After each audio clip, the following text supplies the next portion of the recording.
Hello friends, आज हम British शिक्षा नीति के बारे में जानेंगे। तो सबसे पहले देखेंगे ब्रिटिश शिक्षा नीति का उद्देश्य क्या था, है ना। ब्रिटिश शिक्षा नीति का उद्देश्य के बारे में जानेंगे। इसका विकास देखेंगे, विकास के दौरान जो आंग्ल प्राच्य विवाद आया था उसको जानेंगे, और विभिन्न आयोग कौन कौन से थे इसको देखेंगे। विभिन्न आयोगों को हम लास्ट में देखेंगे। और जो विकास के बाद हम देखेंगे इसका मूल्यांकन या परिणाम। तो स्टार्ट करते हैं ब्रिटिश शिक्षा नीति।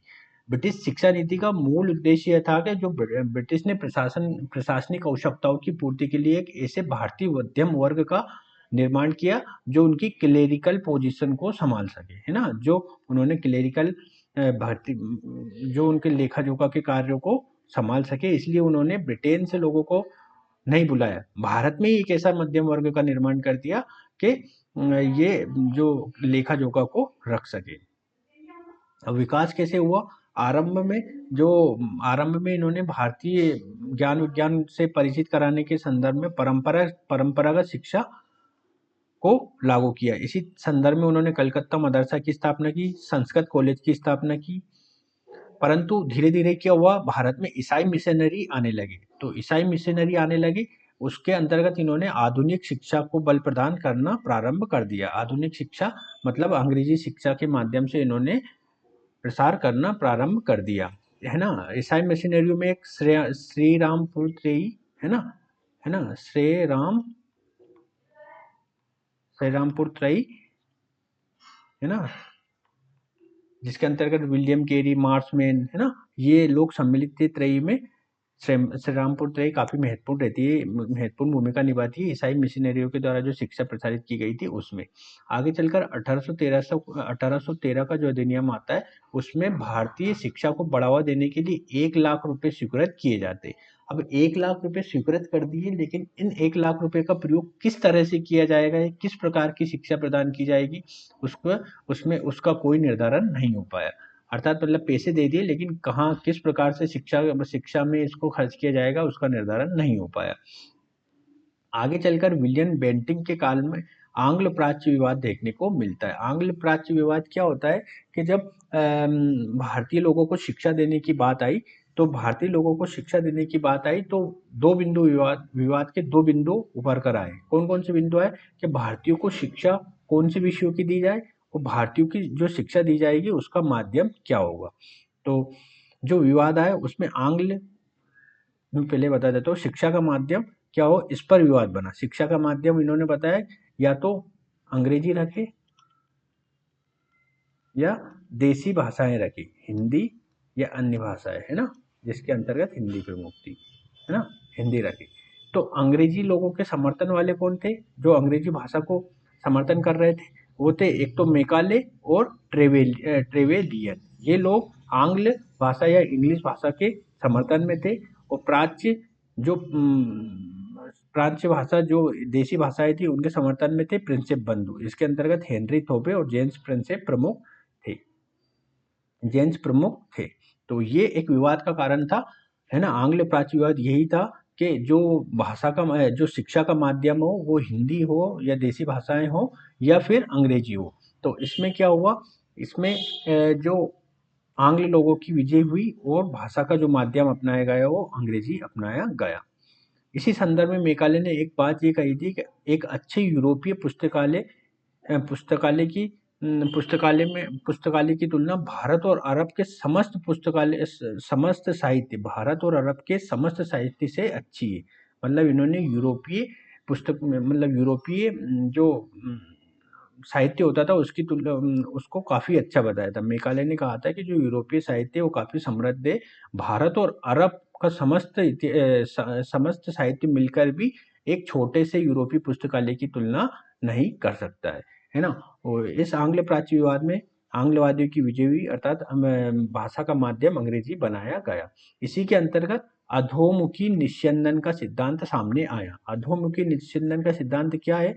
इसके अंतर्गत ये कहा गया कि ब्रिटिश सरकार भारतीय उच्च वर्ग को शिक्षा प्रदान करेगी, है ना। और ये उच्च वर्ग अपने से निम्न वर्ग को शिक्षा प्रदान कर देंगे, है ना। जो ब्रिटिश सरकार है केवल भारतीय उच्च वर्ग को शिक्षा प्रदान कर देगी, और जब ये उच्च वर्ग शिक्षित हो जाएगा तो ये निम्न वर्ग को शिक्षा प्रदान कर देगा, है ना, भारतीय निम्न वर्ग को शिक्षा प्रदान कर देगा। उन्होंने ऐसा कहा अधोमुखी निस्यंदन सिद्धांत के अंतर्गत।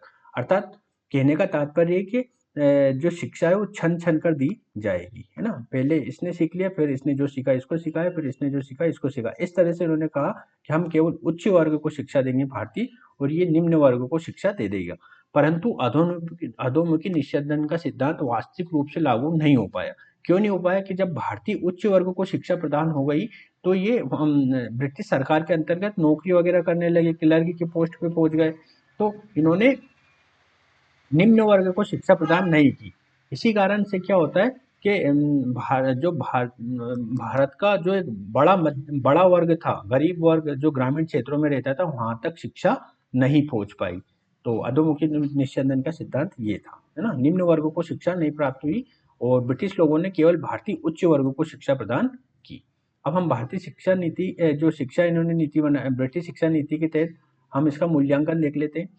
तो अगर सकारात्मक मूल्यांकन को देखें तो एक शिक्षित मध्यम वर्ग का उदय हुआ जो उनकी आवश्यकताओं की पूर्ति कर रहा था।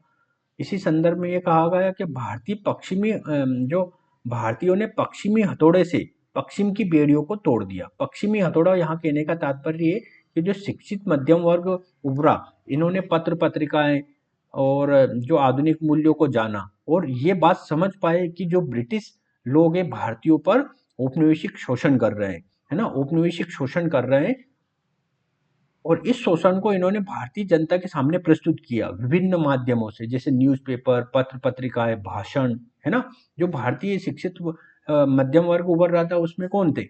यही थे नरमवादी, गर्मवादी, है ना, नरमपंथी, उदारवादी, है ना। ये लोग सम्मिलित थे जो उच्च वर्ग में शामिल थे। इन्होंने फिर अन ब्रिटिश रूल की भी आवाज उठाने लगे। इसी संदर्भ में कहा गया है कि जो पश्चिमी हथौड़े से भारतीयों ने पश्चिम की बेड़ियों को तोड़ दिया। पश्चिमी हथौड़ा यहाँ पे शिक्षा कहा जा रहा है, और पश्चिम की बेड़ियों मतलब औपनिवेशिक शासन को समाप्त कर दिया 1947 में। तो ये मूल्यांकन एक सकारात्मक पक्ष के रूप में हम देख सकते हैं। जो ब्रिटिश लोगों ने शिक्षा प्रदान की, भले ही कुछ ही लोगों को प्रदान की, लेकिन उन लोगों ने जो ब्रिटिश औपनिवेशिक हितों को पहचाना और भारत को स्वतंत्रता प्रदान की। अब इसका मूल्यांकन को नकारात्मक या नेगेटिव रूप में देखें तो इन्होंने जो शिक्षा प्राप्त की उससे जो भारत का एक बड़ा वर्ग था वो निरक्षर ही रहा। 1931 तक 92% जो जनसंख्या थी वो निरक्षर थी। जो इन्होंने शिक्षा नीति अपनाई उसमें महिला शिक्षा का अभाव था, है ना। महिला शिक्षा को कोई ज्यादा विशेष ध्यान नहीं दिया गया, और जो तकनीकी शिक्षा पर भी बल प्रदान नहीं दिया गया। तकनीकी शिक्षा को इसलिए बल प्रदान नहीं दिया गया क्योंकि ब्रिटेन में औद्योगिक क्रांति चल रही थी, और औद्योगिक क्रांति के लिए इन्होंने अगर यहाँ पे ये तकनीकी शिक्षा को बढ़ावा देते तो जो भारत से कच्चा माल भेजा जा रहा था वो उसमें कमी आ जाती, क्योंकि भारत में ही उद्योग धंधे स्थापित होने लगते अगर तकनीकी शिक्षा प्रदान करते। इस क्रम में इन्होंने अपने औपनिवेशिक हितों को पूरा करने के लिए तकनीकी शिक्षा को बढ़ावा नहीं दिया। इससे क्या हुआ? सांप्रदायिकता को भी बढ़ावा मिला, है ना। सांप्रदायवाद को भी इन्होंने बढ़ावा दिया भाषा के माध्यम से, और फूट डालो राज करो की नीति भी इन्हीं भाषा के माध्यम से इन्होंने अपनाने का प्रयास किया। अब अगर ब्रिटिश शिक्षा नीति की बात करें तो इसके निष्कर्ष रूप में हम ये लिख सकते हैं कि जो ब्रिटिश शिक्षा नीति अपनाई गई वो औपनिवेशिक हितों के संदर्भ में अपनाई गई। इन्होंने एक मध्यम वर्ग का निर्माण किया, है ना, जो इनकी क्लेरिकल पोस्टों को भर सके और इनके जो प्रशासनिक कठिनाइयों को पूरा कर सके, ठीक है, और इनकी आवश्यकताओं को पूरा कर सके। लेकिन इस मध्यम वर्ग ने ब्रिटिश औपनिवेशिक हित को पहचाना और भारत को आज़ादी दिलाई। ये निष्कर्ष के रूप में हम लिख सकते हैं। अब ब्रिटिश काल के दौरान जो विभिन्न शिक्षा आयोग बने उसको हम देख लेते हैं। वुड डिस्पैच आयोग बना था 1854 में, डलहौजी के समय बना था। इसमें क्या हुआ था, जो लंदन विश्वविद्यालय की तर्ज पर भारत में भी विश्वविद्यालय बनाने की बात कही गई थी। हंटर शिक्षा आयोग बना था 1882 में, रिपन के समय आया था। रेले आयोग आया था 1902 में, कर्जन के समय। सेडलर आयोग आया था 1917 में। इंचकेप आयोग आया था 1923 में। हार्टोग समिति आई थी 1929 में।